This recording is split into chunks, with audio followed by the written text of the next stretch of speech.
From the passages that we read earlier, 1 Samuel 30, 13 through 23, we want to kind of continue hanging out with David for a little while and look at the benefits of encouraging yourself.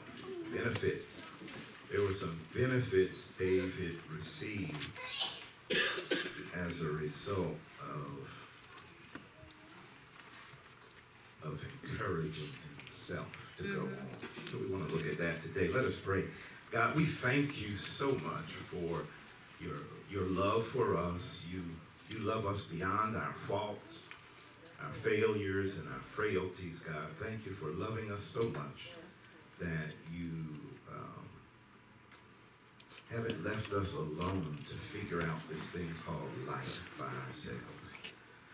So God, as we look at your word today, we ask that you would speak to us, that you give us some instruction, some guidance, that you teach us, that you stretch us, that you challenge us, that you encourage us, so that we would know that we've spent some time with you and heard from you. Speak to us where we are, God. Each of us are on our own individual journeys with you. God. Yes, God. Some of us are on a high place, some in the valley, some along a tall mountain that we have to climb, God. But meet us where we are. Speak to our hearts, our minds, our spirits, so that we could be better today than we were yesterday, and yes, so God. that we could continue to follow you, but also to live in faith with you for our lives, God. God, I ask that you would cleanse me of my sins and forgive me of my transgressions and my iniquities, and allow me just the opportunity to be an instrument to your glory and to your honor. This we ask in Jesus' name. Amen. Amen.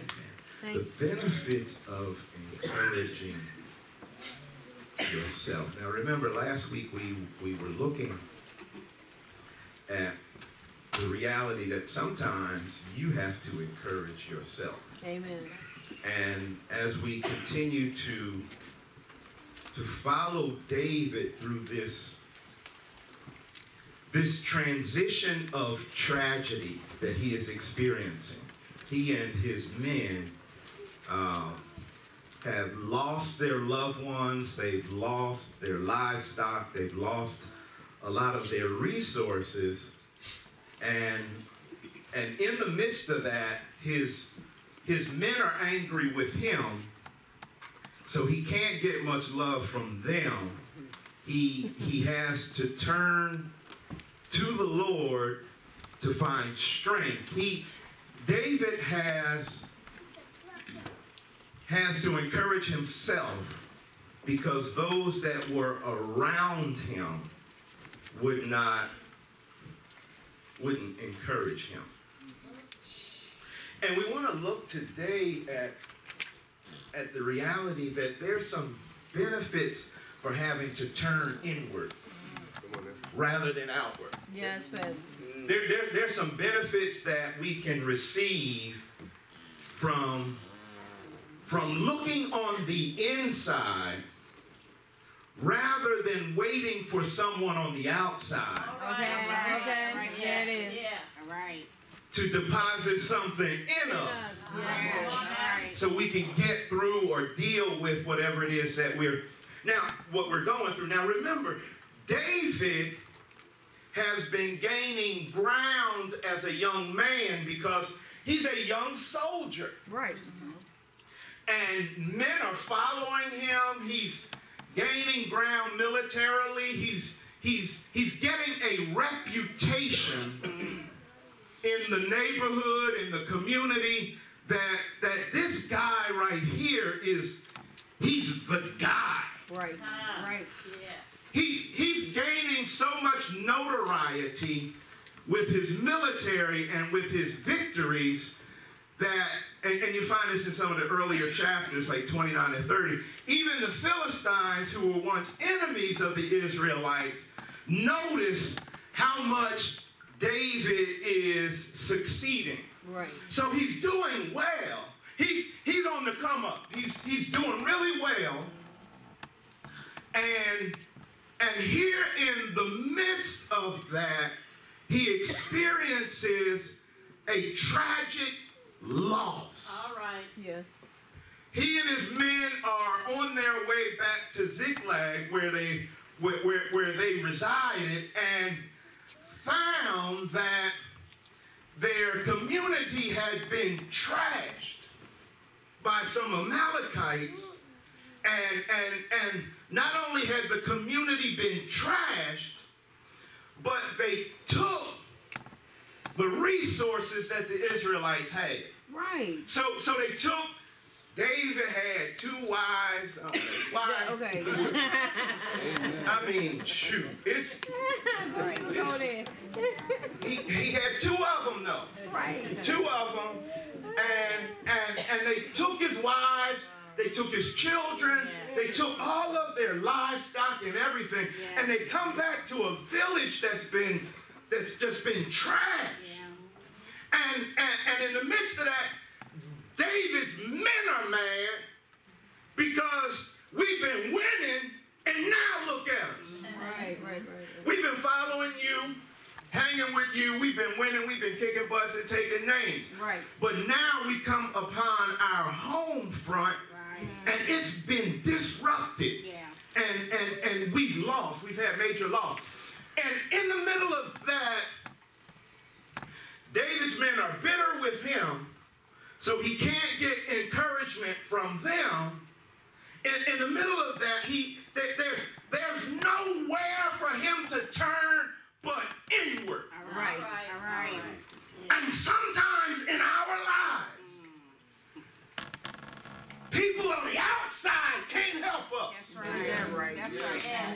Yeah. There are going to be things in your life and in mine that the resolution is going to be found inside by turning inward rather than looking for someone on the outside. All right. Preach. There are going to be some things that you can't call your girlfriend about and get some advice. There are going to be some things that you can't even talk to your brother about that's going to help you and encourage you. Sometimes we're going to have to turn inward. Yeah. And David does that here, and we can look and see and pull out some of the benefits he receives from encouraging himself. See, some stuff isn't for everybody. That's all right. There's, I don't know if you've ever been there where there's been some stuff that even when you talk to other folk about it, what they had to say about it didn't make sense. I know, right? You ever go to somebody to try to get some advice and their advice was worse than what you got? Exactly. Yeah. It's like, I don't even know why I came here. So David has to turn inward and see, when you can't seem to find anyone who is around you, who is willing to encourage you, or even able to encourage you, sometimes you're going to have to encourage yourself. That's right. That's right. Yeah, sometimes there's going to be some stuff that you have to tell yourself in the morning that you got to get up and face the fact. I don't know if you've ever been to any job where you had to talk yourself into doing your job on the way to your job. Wait. Okay. No, but what you complaining for? You know, no one can encourage you. You have to tell yourself that this is the job I have right now. This is what God has blessed me with right now. And no matter how they get on my nerves, I know that there's something that I gain from being gainfully employed here. And as a result of that, I'll do what I need to do. That's right. Sometimes you have to encourage yourself. Yeah. Sometimes. But there are benefits. Let's look at them, because there's some benefits through encouraging yourself. one of the first things we want to see here is that encouraging yourself opens doors of opportunity.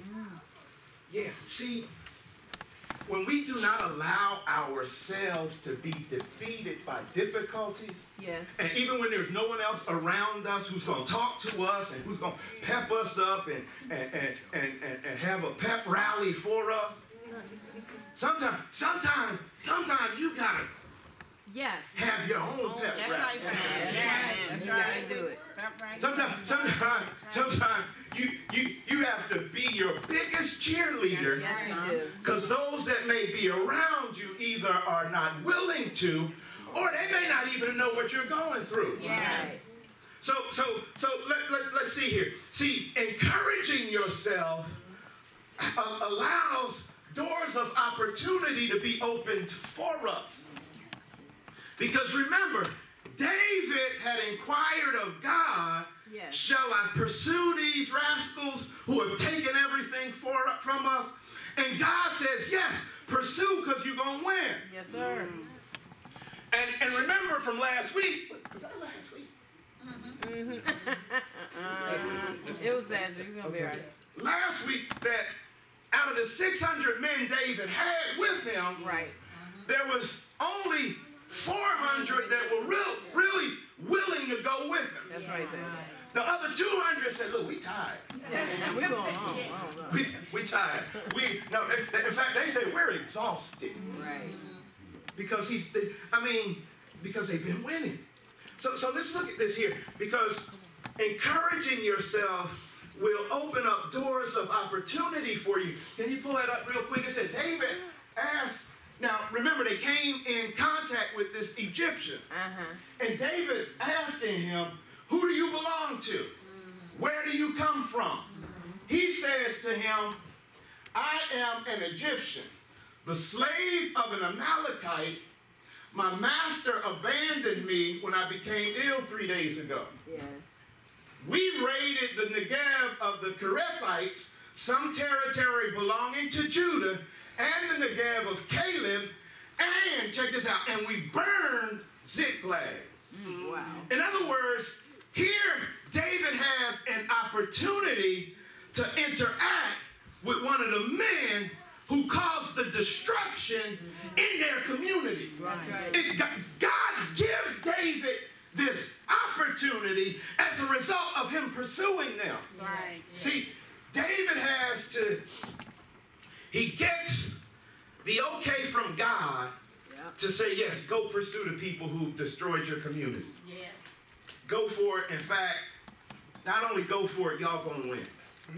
So they on their way, they stumble upon this Egyptian, and this Egyptian, they start questioning him about who he is, and he tells them that, look, we burned down Ziklag, and David asks him, now, can you lead me?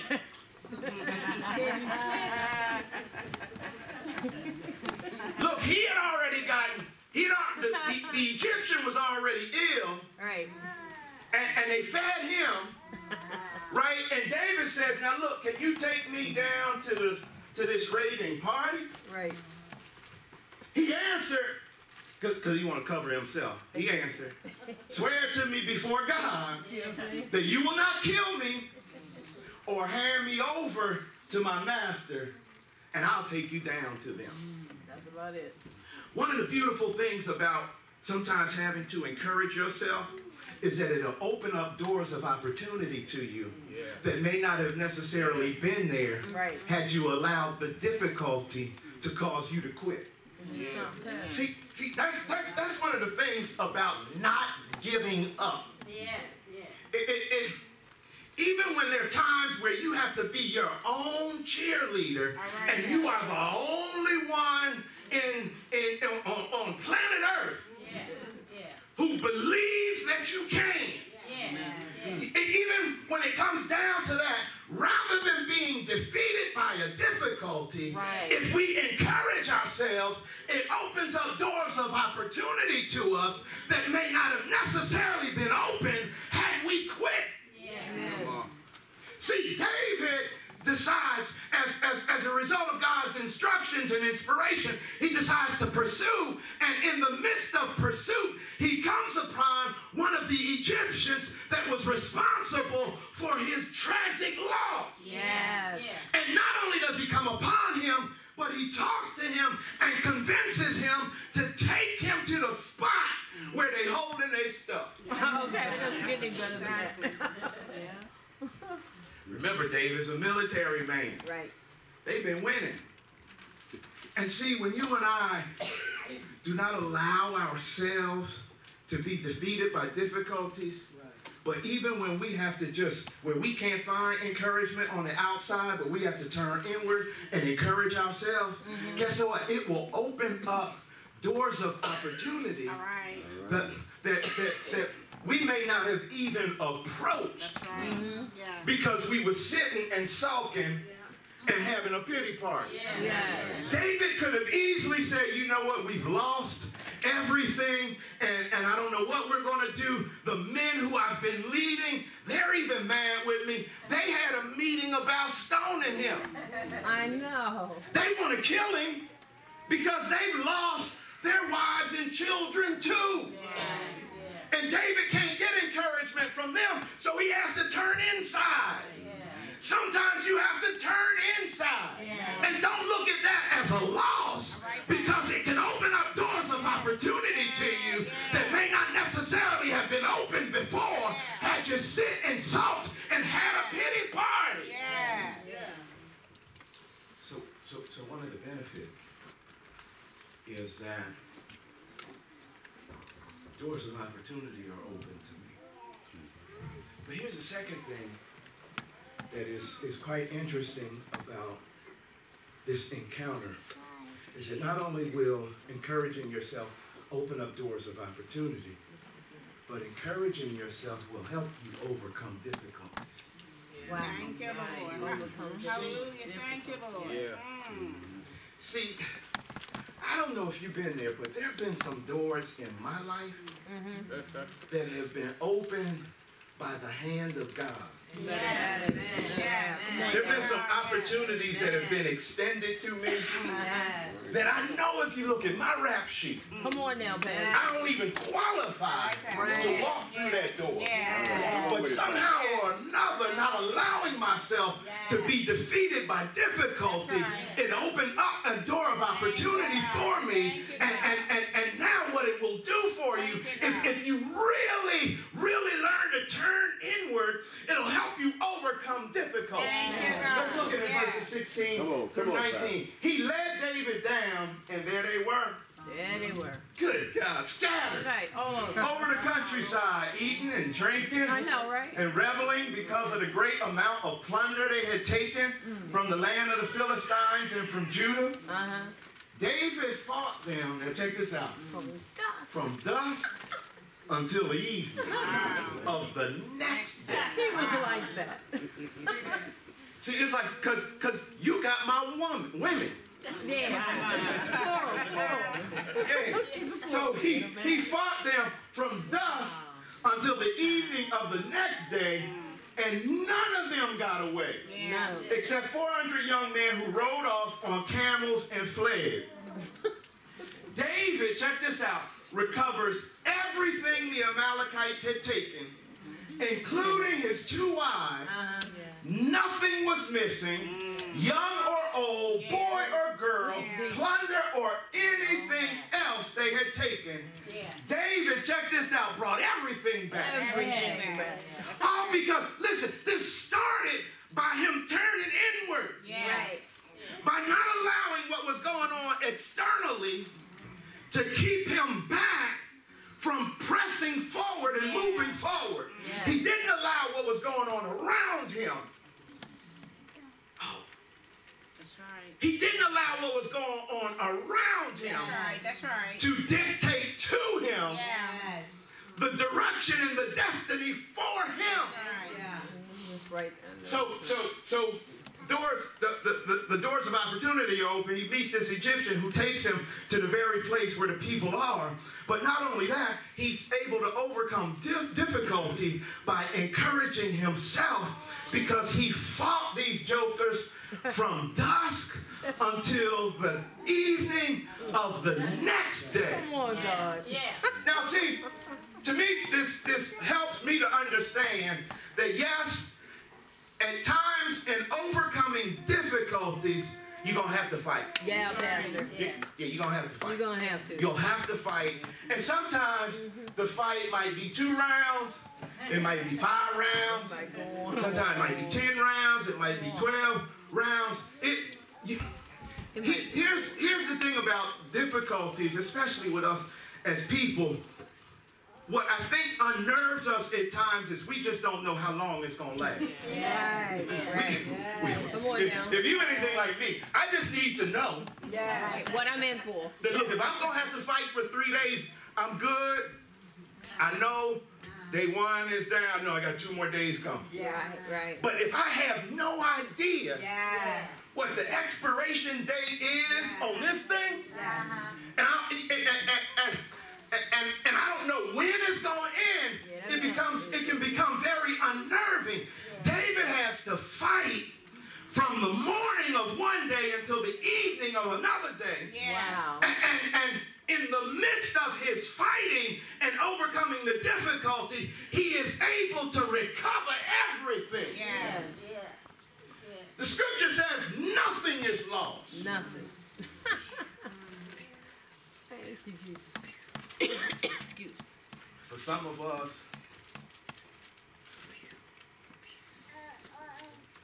keep fighting. Whatever you thought was lost All right. can be recovered. That's right. Got it. For real. You thought you lost some sleep? Yeah. Keep fighting. Yeah. Keep fighting. And guess what? I know You'll that. begin to start sleeping like a baby. That's Yeah, right. that's right. You thought you lost some friends. Keep fighting. God will give you new friends He most certainly. that were better than the old friends. Yeah. He has a way of restoring to us that which we feel as though we've lost, Yeah. and giving it to us in better condition Yes. than it was before. He recovers everything. There's nothing lost that was stolen when their village, when their region was destroyed by the Amalekites. Yeah. And for some of us, we have to learn to live by that. That look, if I keep pressing my way, Yeah. if I keep pushing, even when I get exhausted and when I'm tired and when I think that I can't win, if I just keep fighting, that which you've lost can be restored and be restored in better shape than it was when you lost it. Thank you, God. Yeah. But I'm going to have to Thank you, fight. God. Thank you, God. There's some stuff that you just going to have to fight. There's some thoughts you're going to have to fight. There's some people. There's some spiritual wickedness in high places that you're going to have to go to battle with. There's an enemy who every morning wants to mess with you. My goodness. So don't be surprised that life is a fight. Yeah. I think it was Frederick, who said that well, there's no progress Yeah. without struggle. That's right. So there are going to be struggles, but there are times where if we would turn inward and encourage ourselves, especially when there's no one there to encourage you, it'll open up doors of opportunity for us. Oh yeah, and it will help us overcome difficulties. But the last thing, and this is what I think is just critical and crucial of this entire experience David is having, is that encouraging yourself, another benefit, is that it allows you to operate in God's favor. Yes, it does. There's something about knowing He got you. Yes. There is. There's just something about that you can walk a little cooler when you know He got you. There's something about it. You can wake up in the morning smiling knowing He got you. When you know that you're walking in God's favor. Yes, come on, when you're in this world. Come on, Pastor. Let's look at it, verses 21 through 23. Okay. Then David came. Here we go. I know, right? Now these the boys that wasn't going to back him. Came to the 200 men who had been too exhausted Right. to follow him and who were left behind at Besor Valley. Now, they came out to meet David and the men with him. As David and his men approached, he asked them how they were.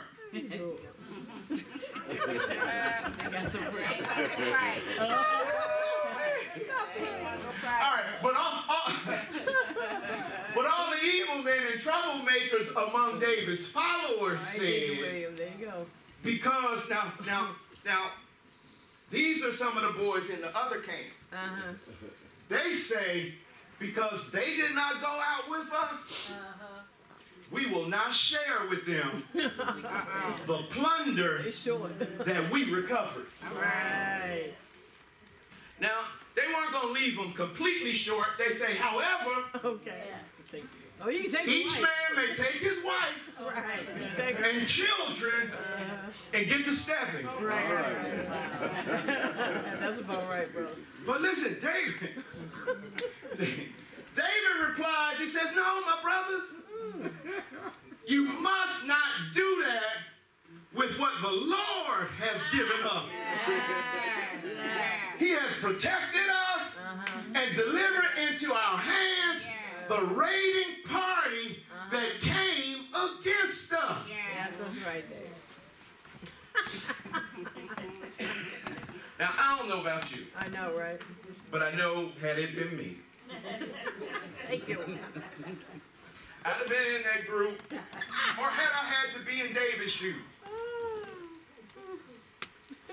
Y'all were too exhausted. Now it's like you all perky and stuff. Now all of a sudden you hear the ramblings of livestock coming back. You hear women and children, voices and stuff as we're coming back to the village. But y'all was too tired. Right, Pastor. I know. Y'all quit.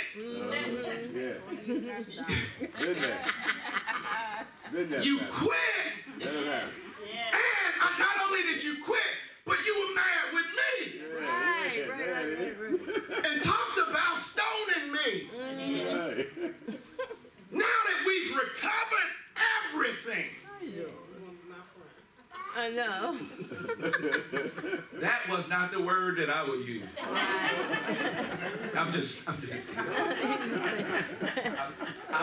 It's a progress. It doesn't all happen overnight. It takes work. Amen. A lot of work. David is at a place where I am not. Where he says, no, my brothers, we can't do that with, and I guess this is a critical part to it though. Right. He says, with what the Lord has given us. That's it, man. In other words, David is well aware that the victory they had came at the hands of God because God was watching out for them. Rather, David knew that, hey, what we got back is because of the Lord and because of God. So therefore, we can't I know, right? Yeah. We keep back from them what God has given to us. Yeah. Amen. So he says, look, we can't do that. We can't do that. We cannot. What the Lord has given us, He has protected us. He has kept us and delivered into our hands the ones who destroyed our property and had taken all of our resources. Amen. And we cannot be stingy with what God has given to us. We can't kind of try and just regulate it and disperse it the way we feel like it, because what we have has come from him. And I don't know if you understand that where you are today, doesn't matter where you are, what position you hold, where you work, or if you're looking for work, doesn't matter what kind of car you drive, or if you're using public transportation, the reality is that the very air you breathe, the reality is that the temperature of your body is being regulated by somebody who's greater than you. So he gives you the breath to breathe. He gives you the oxygen to breathe. He gives you everything that you have in your life. And therefore, when I understand that God's got me, I can't be stingy with what God has given me when I know he's got me. So you see, what David wants them to understand is the lesson that I learned on Friday. Listen, you gotta go. You gotta go. Friday afternoon, late afternoon, Friday evening. I took on the task of installing some security cameras at the house. Okay. Right? And now, I'm not the most savvy, handy person. Right. I'm not. Yeah. I mean, you know.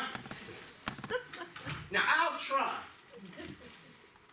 anything, well, except for electricity. So you ain't coming back to that. You can't say, oh, my mistake. How you doing, God? You can do that with plumbing.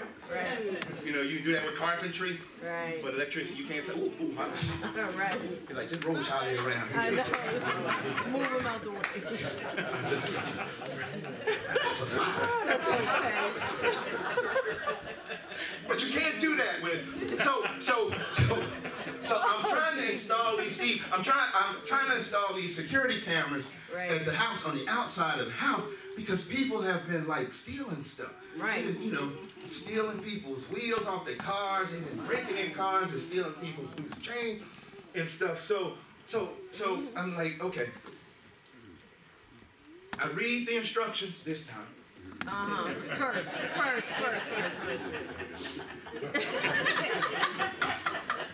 I'm learning. It's a work in progress.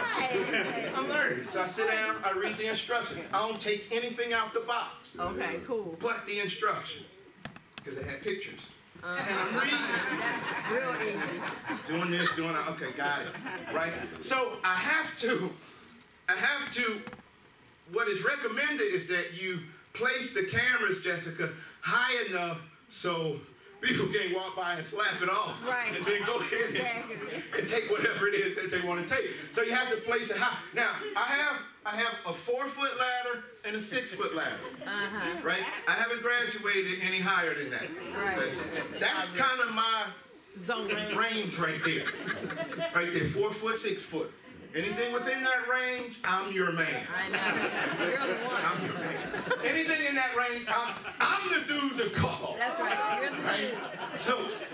So I get the one up in the driveway, right? And boom, but on the back, like the patio door, I want to put one there. And y'all remember, Friday it was windy. Yes, it was. It was really windy on Friday. But when you're in the middle of one of those honey-do list things, you know, you just try and go ahead and get it. Do it. And get it done, even though it's dangerous. Right. You're blowing all over the place. The wind's blowing all over the place. But you know, you want to be able to, hey, scratch it off the list. Right. Hear the applause. So I'm in the middle of it, right? And I'm like, okay. So I get the 6-foot ladder, and I'm out there trying to balance myself on a 6-foot ladder with the wind blowing, right? And at the same time, hold a drill, right? That's what I was saying, Tanya. This does not make sense. So Pam comes to the door, and she's like, you okay? Right. Not, you want me to get up there and do that for you? No. Are you okay? Yeah, okay, I'm all right. And it's windy and stuff, and I'm like, okay, this isn't working. So I get the hole in the wall Right. or whatever on the outside the patio door. And I'm like, so then I come down off the 6-foot ladder and I'm looking at it. And I'm like, that's not really high enough. Right. Because they recommend a certain height. So then I'm like, okay, I know I'm not growing anymore. Right. So I'm gonna have to do something else. So I called Torrin, right? I called Torrin. That's your man. That's the dude. That's my man. Right. I fought. Oh. Misconception here. So I called him and I'm like, look, man, I know I told you I didn't need to borrow your ladder, but now can I borrow your ladder? I do really need it because the camera won't be high enough and stuff. He's like, all right, yeah, sure, no problem. In fact, I'm on my way home. I'll drop it off this evening. Give me a few minutes to run in the house, check on the family, because that's what men do. Right. Family. Make sure everything is all right. Right. That's what that. Hey, Dak. I feel a Dak coming on. Men do. Men go in and check on the family, make sure everybody's all right before they leave. Right. Okay. All right. So back. So he says I'll beat it. So he pulls up and he's like, all right. Well, what you gonna do? He's like, I said it's the one on the back. I can't get it high enough. So let's use your ladder. Right. Good word. And I'm thinking, he's gonna Go up the ladder. It's his ladder. Right?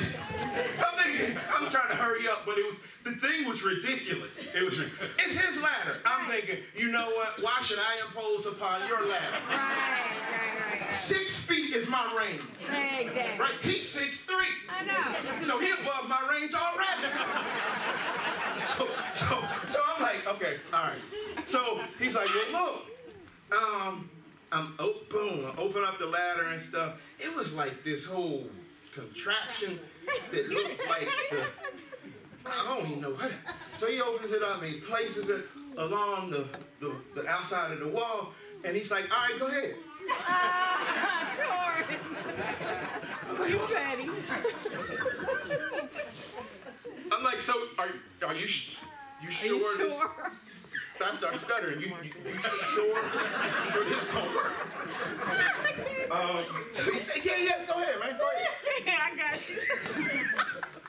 I'm like, you think is the ladder gonna move? He's like, no, don't worry about it. So I hit the first step. And I'm like, you sure? Right. He's like, yes, go ahead. He said, all right, I will hold the ladder. Yeah, he still ain't going up. Okay? I'll hold it for you. Steve, I'm like, Torrin. it's your ladder.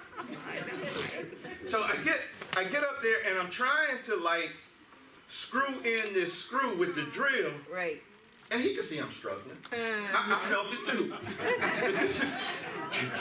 Because I'm concentrating on being high up in the air. Right. And the wind is blowing. Right? So I can't really get the screw. So he's like, look, give me the drill. And he's like, well, where's the thing that was in the bag that I gave you to put on the bit so that you could take it? Because this thing, I don't even know what you call this thing, but it was amazing. It has like a cylinder that covers the screw that you're trying to screw into the wall, so you don't have to hold the screw straight. Okay. Doesn't Right? matter. I'm like, this is phenomenal. He's like, yeah. He said, why didn't you use that? Like, I don't know. Oh, Pastor. That's worth noting. Right. Sometimes there are tools that are available to us And you don't know about that we don't know about and won't use and can't use because we don't know. Come on, Pastor. Learning life lesson here. But anyway, yeah, it was a heck It's of a a life lesson. lesson. It was. So I'm like, well, thanks. I'm still waiting for the gentleman in him to step in and say, look, man, I got it. I'll do it for you. So Pam comes to the door, and she's like, oh, hey, Torrin, how you doing? Right? And she's like, thought that I was going to bring my ladder over here and get up on the ladder and do his work for it. So he's like, look, so finally, after some deliberation and stuff, I said, okay, I'm just going to get up there and I'm going to do it. And this is what he kept telling me. Don't worry. I'm holding the ladder. I got you. Right. Yeah, I got you. So I get up to the third step. I'm comfortable right there. That's within 6 feet. It's beyond 6 feet that it's like gets scary. So I'm climbing up a little bit more, Angel, and he's like, look, don't worry, I got you. Right. Don't worry, I got you. I said, are you sure that there's no button I can hit on this and this thing fold up like the Transformers or something? And then I even fell on the ground and then I'm hurt. Right. He's like, no, don't worry about it. I got you. I said, it's not going to go anywhere. He's like, no, I got you. Don't worry. Right. So it was either put up or shut up. Right. I don't know if you've ever been there before where you feel like your masculinity is, it's on the line. Not the masculinity part. Yeah. I've been there. So I'm like, okay, all right. I'm just gonna keep. I'm probably about 5 feet right now. I'm just gonna keep on going because he says he's got me. Come on now. And I get up there, I don't know how high this is, higher than I'll ever be again. That I do know. and I drilled I drilled the screw into the wall with the tool he gave me, right? Boom, it's in there. I put the little base on there and put the camera up there. Now here's the thing. Okay. What helped me overcome the difficulty and the challenge of being afraid of heights was knowing that he got had me. you. That's the life lesson that we ought to live our lives understanding and knowing that as long as God's got me, it doesn't matter what difficulty I have to face, it doesn't matter what challenge I might be going through, as long as I know that God's got me. If I get knocked down, I can get back up again because he's got me. If I get battered and bruised, guess what? I can brush myself off because he's got me. If I lose some friends that I had before, guess what? I can gain more friends because he's got me. If I lose some sleep, if I lose some money, I can get that back all because I know that I'm going to live my life from the standpoint that God's got me. Sometimes you have to turn inward to deal with what's going on in your life. Sometimes those people that are around you cannot help you. Sometimes they don't have the words to say to you, especially when we experience loss. Yes. Oh, they really don't. Loss is hard to overcome. Yeah. And sometimes we have to turn inward because there's blessings and benefits to it. Opens up doors of opportunity for us when we're willing to keep going. That's right. Even when we feel like quitting. Helps us to overcome difficulties. But most of all, allows us to operate in the favor of God. In the favor. Come on now. When I know he's with me. Yeah. How about that? Doesn't matter what they say to me on my job. It really doesn't. Doesn't matter who's trying to conspire against me when I understand that God has me. Amen. Oh no! So whenever